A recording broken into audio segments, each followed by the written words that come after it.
What if every struggle you're facing right now isn't a setback, but a test? What if the chaos in your life is actually life's way of preparing you for something greater? And what if the secret to transforming pain into power lies in a philosophy born over 2.00 years ago? Let's be honest, life isn't easy. No matter who you are, you will be tested. There will be mornings when getting out of bed feels like lifting a mountain. Nights where your thoughts spiral and all you want is to escape your reality. Disappointments, failures, heartbreaks, they're not exceptions. They're the rule. But here's the deeper question: when life pushes you to your breaking point, how do you respond? Do you crumble under the weight? Or do you rise, slowly but surely, forging a version of yourself that's stronger than anything life can throw your way? This is where Stoicism enters, not as a distant academic idea, but as a deeply practical guide for living. It's not about being emotionless. It's not about pretending everything is fine. It's about learning how to take life, with all its unfairness, unpredictability, and pain, and say, I will not be defeated by this. I will grow because of this. Let's rewind for a moment to ancient Rome. Imagine Marcus Aurelius, the emperor of one of the most powerful empires in history, a man who commanded armies, navigated politics, faced betrayals, and yet wrote quietly in his journal every night words not of conquest, but of self-reflection and restraint. Why? Because he knew, as the Stoics did, that real power isn't control over others. It's control over yourself, over your reactions, over your choices. And this idea is exactly what we need today. In a world full of noise, judgment, and unrealistic standards, where social media shows highlight reels and hides breakdowns, Stoicism teaches us to look inward. It reminds us that our value is not in how others see us, but in how we respond to life when it doesn't go our way. Now let's talk about something every human faces: change. Change is constant, like the turning of seasons. And yet, we treat it like a threat. Why do we fear something so natural? The Stoics understood, the fear isn't in the change itself. It's in our reaction to it. Think about it: when life shifts suddenly, a job loss, a breakup, a relocation, our first instinct is resistance. We cling to the known. We panic. We mourn what was. But what if, instead of resisting, we leaned into the uncertainty? What if, like the Stoics, we practiced amor fati, the love of fate? This doesn't mean passively accepting everything that happens to us. It means proactively deciding, whatever happens, I will make something of it. This mindset changes everything. Suddenly, every obstacle becomes a stepping stone. Every challenge becomes a training ground for our growth. Let me give you a modern example. During the 2008 global financial crisis, thousands lost their jobs overnight. Some spiraled into despair, but others, using the very principles of Stoicism, chose to reframe the moment.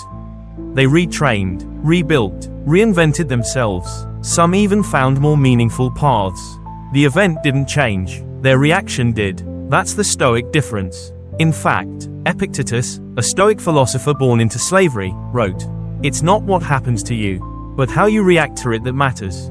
He lost his freedom, but never his mind, never his choice. He became a teacher to emperors, not because of status, but because of wisdom earned through suffering. And this wisdom is available to us today.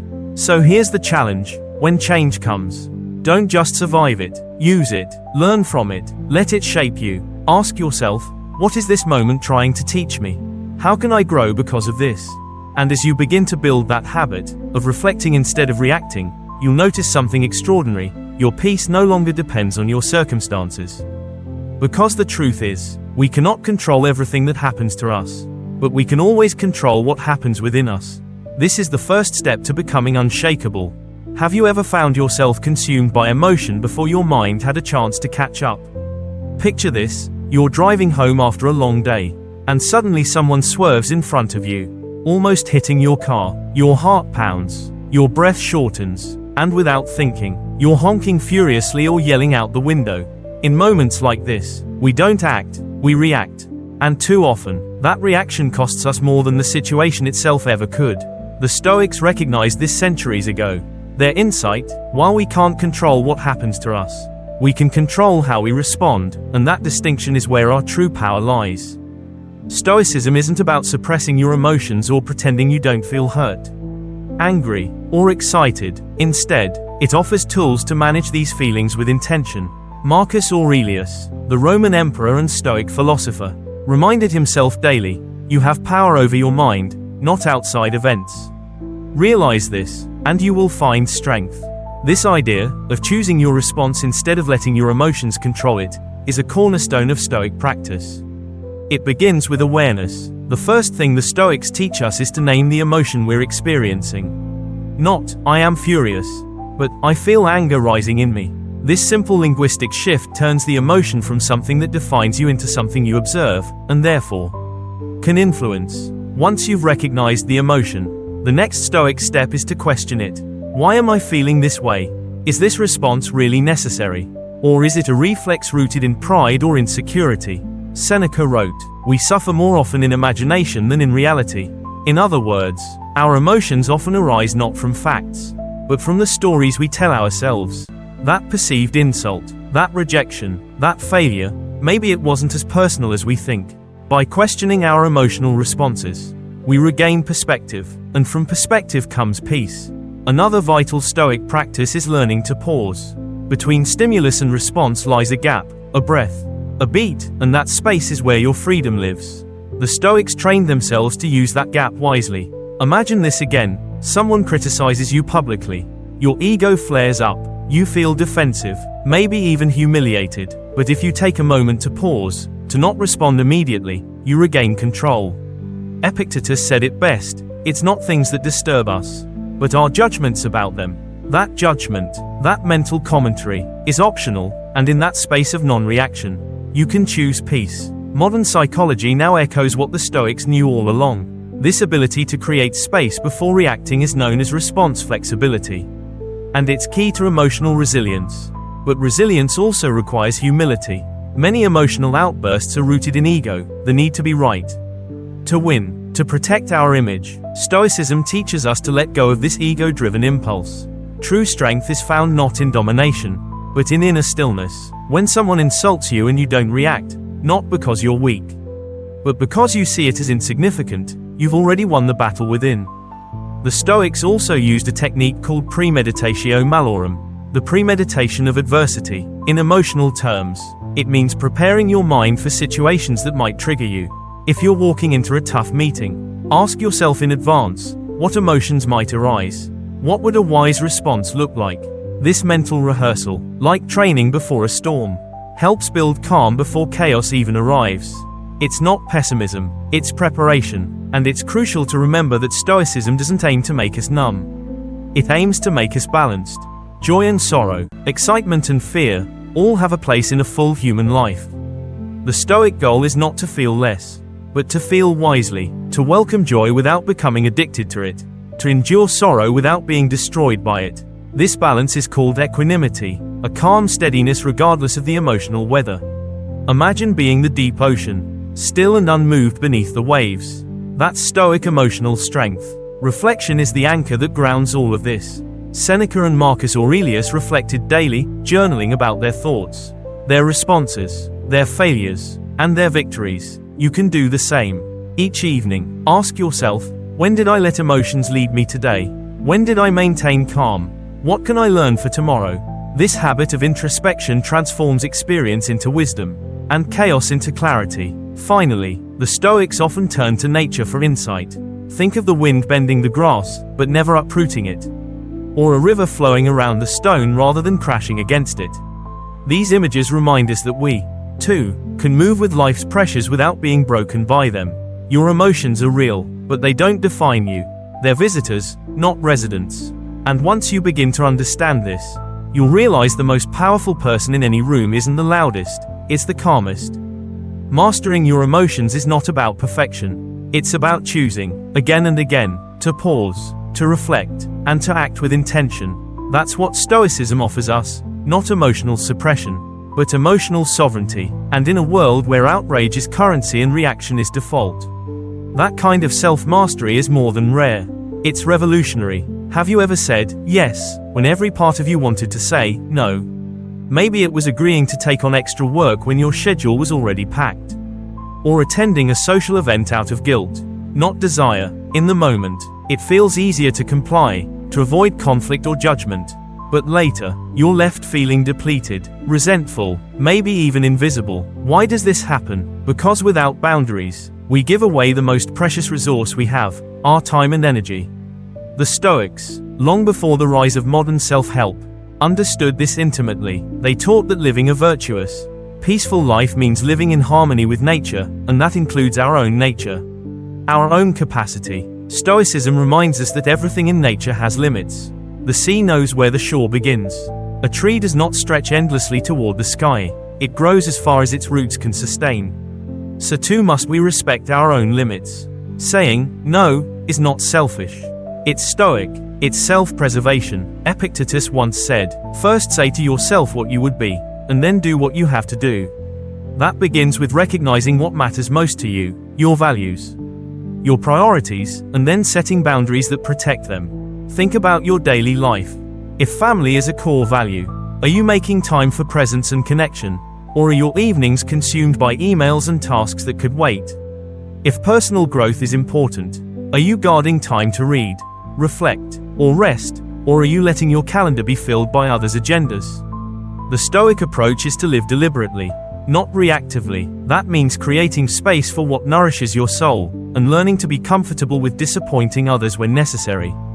Yes, it's uncomfortable at first, if you're used to people-pleasing. Setting boundaries can feel like you're letting others down. You might worry, what will they think? But here's the Stoic truth. Other people's opinions are not within your control. What is within your control is how clearly you communicate your limits, and how faithfully you honor them. You don't need to justify or over-explain. Saying, "I'm not available at that time," or "I need to prioritize my current responsibilities," is enough.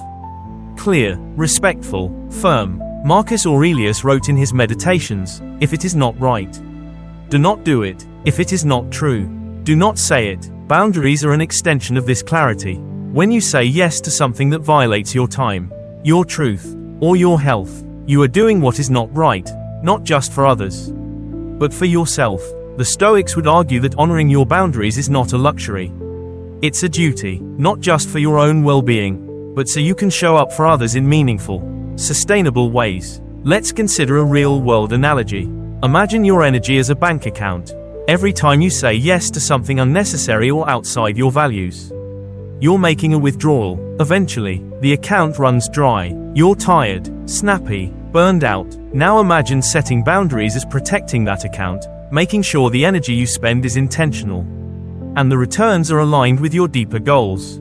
That's not being rigid, that's being wise. And when your boundaries are crossed, which they inevitably will be, that, too, becomes a Stoic opportunity. Instead of exploding or withdrawing, you respond with composure. You reinforce the boundary. You restate your values. You choose the higher path, not driven by emotion, but guided by principle. Remember, the Stoics didn't aim to control others. They aimed to master themselves. One of the most powerful tools here is reflection. At the end of each week, ask yourself, where did I feel resentment, fatigue, or overwhelm? These are emotional clues. They're your soul's way of saying, a boundary was crossed. Don't ignore them. Use them. Adjust. Reaffirm. Every moment of friction is an invitation to refine your self-respect. Setting boundaries also means recognizing the difference between urgency and importance. Not everything that demands your attention deserves it. The Stoics practice discernment, knowing when to engage and when to step back. You don't owe everyone immediate access to your time, your energy, or your peace. In fact, protecting those things allows you to offer your best self to the people and projects that truly matter. Let's take an example. A colleague constantly drops tasks on your desk at the last minute. Instead of silently absorbing the burden, a Stoic response might be, "I'm happy to help when possible, but I need advance notice to do my best work. Otherwise, I'll have to pass." Simple, direct, respectful, and most importantly, consistent with your integrity. Remember this, boundaries are not walls. They're doors. They define how others may enter your life, and under what conditions. When you set them with clarity and kindness, you invite deeper trust and mutual respect. People may not always like your boundaries, but in time, they will respect your clarity far more than your compliance. Ultimately, Stoicism teaches that peace is not found in avoiding conflict, but in living in accordance with your values. Even when it's hard, every time you uphold a boundary, You reinforce that your time, your energy, and your purpose are worthy of protection. And as that belief grows, so too does your strength. Quiet, grounded, and unshakable. Have you ever caught yourself saying, "If only things had been different," or "It's not my fault things turned out this way"? It's a common mindset, and in the short term, it can feel comforting. Blaming circumstances, people, or bad luck helps ease the sting of disappointment. But here's the problem: the more you point outward, the less power you have to change anything. The Stoics saw this clearly. They believed that taking ownership, radical, honest ownership, of your life is not just an act of maturity. It's an act of liberation. In today's world, we're often taught that our happiness depends on external factors: a perfect job, a supportive partner, a stable economy, or ideal health. But as the Stoics emphasized, these are not things we can fully control. What we can control is our character, our effort, and our response to what life delivers. That's why Epictetus declared, "It is not the events themselves that disturb people, but their judgments about those events." It's not the storm that breaks us, it's the belief that we shouldn't be in the storm in the first place. Taking ownership means embracing this inner shift. It's about moving from victimhood to authorship. From "life is happening to me," to "I am shaping how I live this life." And this begins with a hard but necessary practice: confronting your role in every situation, especially the painful ones. If you're unhappy at work, rather than blaming a toxic environment, ask, "Have I voiced my concerns? Have I sought growth? Have I prepared an exit strategy?" If a relationship is falling apart, don't rush to blame the other. Ask, "Have I communicated my needs clearly? Have I held space for the other person's truth?" Marcus Aurelius, who led during plagues, wars, and betrayals, wrote, "You have been made by nature for the purpose of virtue. Do not let yourself be carried away by circumstance, but carry yourself through it." Ownership, in the Stoic sense, is not about guilt, it's about agency. It's saying, "I may not have caused this, but I'm responsible for how I move forward." Now, let's be clear, this doesn't mean we're at fault for every hardship. Life is unfair, people will hurt us, injustices exist. The Stoics didn't deny this, but they believed the most empowering thing we can do is to focus only on what lies within our control. And when we center our lives around this principle, we reclaim the driver's seat. We stop being at the mercy of fate, and start becoming active creators of our reality. Let's look at a powerful Stoic practice that supports this mindset: premeditatio malorum, the premeditation of evils. It's the habit of imagining what could go wrong before it happens. Not to become pessimistic, but to become prepared. Suppose you're about to launch a business. Rather than only visualizing success, ask yourself, what if the funding falls through? What if the first product fails? How will I respond? This exercise builds mental resilience. You don't just hope things go well, you prepare for the opposite. So when setbacks arise, and they will, you're not shocked. You're steady. There's also a quieter, more personal side to taking ownership, owning your mistakes. This is where many people struggle. The temptation is always to deflect, to excuse, to justify, but the Stoics saw error as a gift, not a disgrace. A mistake, when owned, becomes a teacher, a chance to correct your course, to gain wisdom that no success can offer.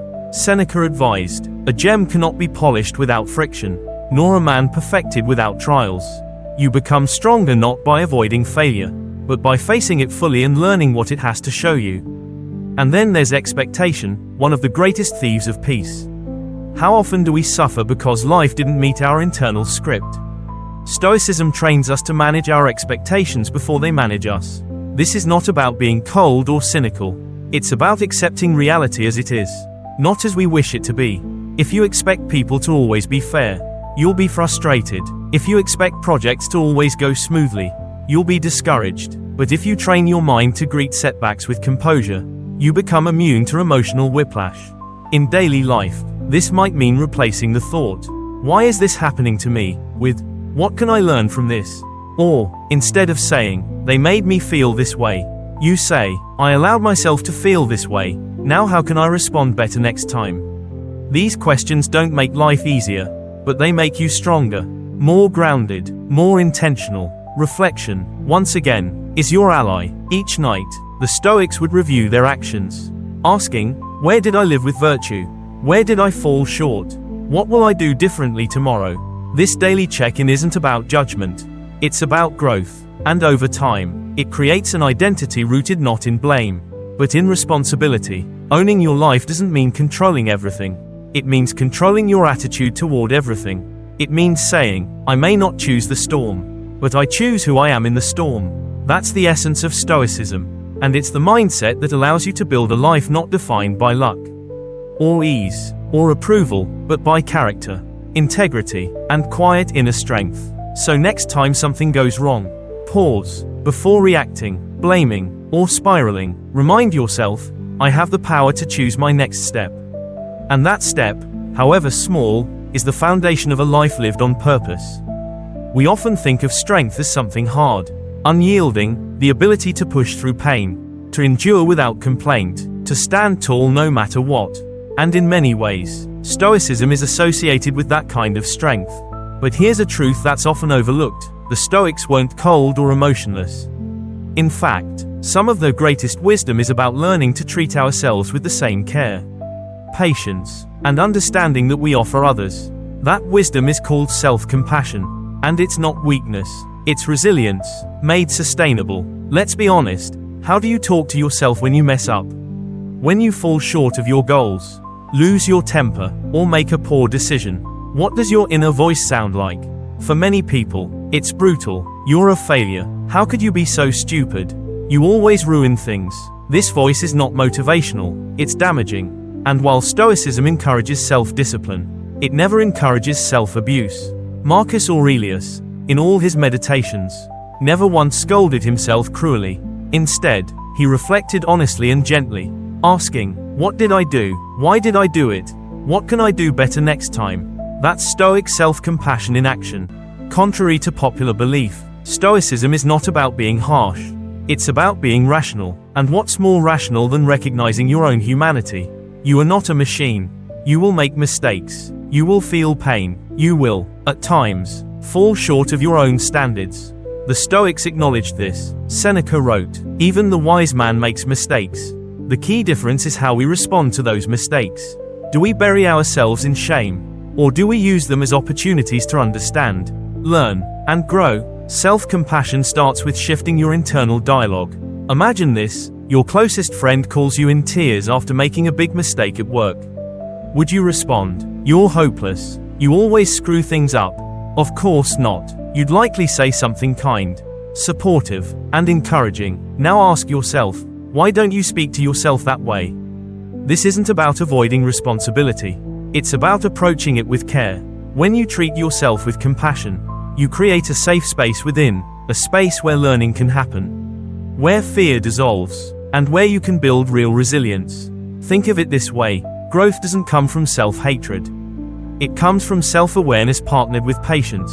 The Stoics also believed in viewing mistakes within the broader context of shared humanity. We are not alone in our struggles. Every person walking this earth faces failure, insecurity, and doubt. Marcus Aurelius reminded himself that others are flawed too. And so we must meet those flaws, in ourselves and in others, with understanding. He wrote, whenever you are about to find fault with someone, ask yourself the following question. What fault of mine most nearly resembles the one I am about to criticize? This humility, this shared recognition, is at the heart of self-compassion. Mindfulness plays a vital role here. When you make a mistake or experience emotional pain, mindfulness allows you to observe your reaction without identifying with it. You feel shame, but you are not shame. You feel fear, but you are not fear. This separation, this slight but powerful gap, gives you the chance to respond thoughtfully rather than automatically. And that space, as always, is where your freedom lies. Practically, cultivating Stoic self-compassion can begin with small but consistent habits. Journaling is a powerful tool. At the end of each day, write down not just what you did wrong, but also what you handled well. Acknowledge your wins, however small, and when reflecting on your missteps, do so with the same kindness you would show a student, not a criminal. Ask yourself, what can I learn from this? What will I try differently tomorrow? Meditation is another practice that helps anchor self-compassion. Sit quietly with your thoughts. Notice the ones that judge, the ones that fear, the ones that regret, and let them pass like clouds in the sky. You don't have to argue with them. Just recognize them for what they are, thoughts, not truth. And sometimes, self-compassion looks like knowing when to rest. In a culture that glorifies hustle and productivity, we often feel guilty for slowing down.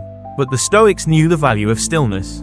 Marcus Aurelius regularly retreated into solitude to think, reflect, and recalibrate. He understood that strength isn't just action, it's also restoration. You are not lazy for needing a break. You are wise for honoring your limits. Another important facet of self-compassion is forgiveness, especially self-forgiveness. We all carry burdens from our past, things we wish we had done differently. Words we wish we could take back, opportunities we let slip, but holding on to these regrets only weighs us down. The Stoics would urge us to let them go, not to forget them, but to transform them into teachers. Seneca wrote, "Every new beginning comes from some other beginning's end. Each day is a chance to begin again, not by denying your past, but by integrating its lessons into a wiser, more compassionate present." In the end, practicing self-compassion is not weakness. It's the foundation for long-term emotional strength. When you can face your flaws without fear, when you can forgive yourself and keep moving forward, when you can speak to yourself with kindness even in the face of failure, that's true Stoic mastery. Because it means you're not at war with yourself anymore. You've become your own ally. And once you've done that, once you've built that inner alliance, life's challenges lose their power to destroy you. They may shake you, they may stretch you, but they won't break you.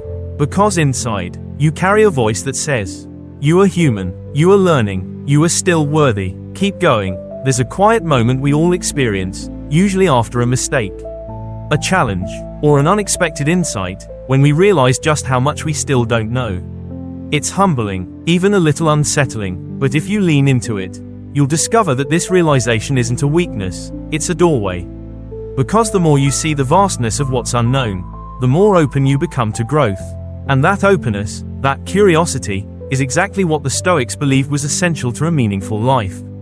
They didn't just value wisdom, they pursued it every day, with discipline and humility. To them, lifelong learning wasn't optional, it was the essence of living well. Let's pause and think about this. In modern life, we often treat learning as a phase, something we finish when we graduate, when we get the degree, when we land the job. But Stoicism flips this idea entirely. According to Stoic philosophy, every day is a classroom. Every interaction, every setback, every success is an opportunity to refine your character, sharpen your perception, and expand your understanding of the world. As Epictetus said, "Only the educated are free." And by educated, he didn't mean formal schooling. He meant those who have trained their minds to see clearly and live wisely. So how do we begin to walk this path, not just once, but continuously? It starts with humility, acknowledging that, no matter how far you've come, there's always more to learn. Marcus Aurelius, despite being emperor of Rome, wrote to himself as a student, never as a master.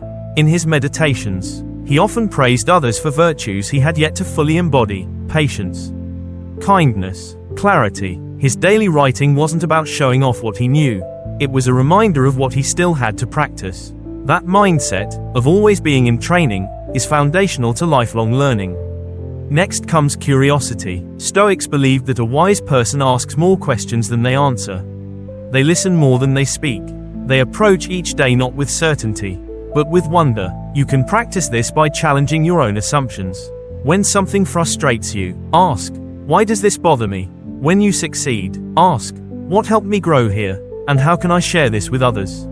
When you fail, ask, "What lesson is hiding beneath this discomfort?" This mindset turns even mundane moments into meaningful insight. And while learning from experience is vital, the Stoics also encouraged intentional study.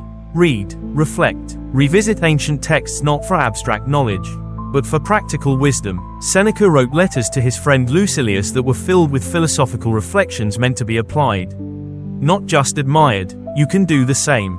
Whether it's a passage from Meditations, a quote from Epictetus, or even a modern book on psychology or leadership, take time to digest ideas slowly. Ask how they apply to your life, your habits, your relationships. But wisdom doesn't only come from books. It also comes from people, especially those who challenge us. Stoicism teaches us to learn from everyone. A critic can teach you patience. A friend can teach you empathy. A stranger can teach you perspective. It's easy to listen to those who agree with us. But true growth often comes from engaging with those who don't, not to argue, but to understand. In doing so, you sharpen your thinking and deepen your compassion. Here's another principle the Stoics lived by: reflection. Knowledge means nothing if you don't integrate it. That's why Stoics spent time each day reflecting on what they learned and how it shaped them. You can do this in a simple journal. Ask, what did I learn today? How did I grow? What challenged me? And how did I respond? This process turns scattered experiences into structured wisdom. Over time, your journal becomes more than a record, it becomes a mirror, showing you how far you've come and where you still need to go. Now, here's a key insight. Lifelong learning isn't just about gathering knowledge. It's about embodying it. Stoics didn't admire people who quoted philosophy, they admired those who lived it. The real test of wisdom is not in what you know, but in how you act when things get hard. Can you remain calm in the storm? Can you respond with kindness when provoked? Can you hold your values when it's inconvenient? These are the marks of a true learner, not someone who just reads, but someone who transforms. In today's world, where new information is always at our fingertips, it's tempting to skim endlessly, to consume without reflection. But the Stoic path asks for something deeper, intentional depth over superficial breadth. It's better to truly understand one idea and live it than to half remember 1,000. Imagine the difference between reading about gratitude and actually practicing it each day. Between talking about resilience and facing your next challenge with steady breath and a clear mind. So where do you start? Start by asking questions. Make reading, even just 5 minutes a day, a sacred ritual. Reflect before bed. Seek out conversations with people who think differently. And above all, stay humble. The moment you think you know it all is the moment you stop growing. Remember this, the Stoic path is not about becoming perfect. It's about becoming a little wiser every day, bit by bit, choice by choice, insight by insight, and over time, that steady pursuit of growth becomes something unshakable, a kind of internal gravity that keeps you grounded no matter how chaotic the world becomes. As Marcus Aurelius wrote, let each thing you do, say, or intend be like that of a dying person, not because life is morbid, but because life is precious. Every day is a chance to learn, to evolve, to prepare your soul, and when you live that way, when you walk through the world as both student and teacher, you embody the deepest wisdom of Stoicism, that a good life is not one of comfort, but of continuous growth. So here we are, 6 parts. 1 journey, a journey through adversity, change, emotion, boundaries, ownership, compassion, and lifelong learning. If you've made it this far, take a moment to truly acknowledge yourself. Because choosing to grow, to reflect, to pause, to reframe your life through wisdom, that's not easy. But it's the path of those who seek to live with depth, not distraction. The Stoics didn't promise a life without hardship. What they offered was something far more powerful, a way to meet hardship with clarity, courage, and calm, a way to rise, not in spite of the storms, but because of them. So wherever you are on your path, whether you're rebuilding, rediscovering, or simply remembering your strength, know this, you're not alone. We're walking this path together, one thought, one choice, one moment at a time. If this video spoke to you, helped you, or even just made you stop and think, consider subscribing. It's a small action, but it tells us you're part of this mission, to grow, to endure, and to live with purpose. Until next time, stay grounded, stay aware, and remember, you have the power to choose your response.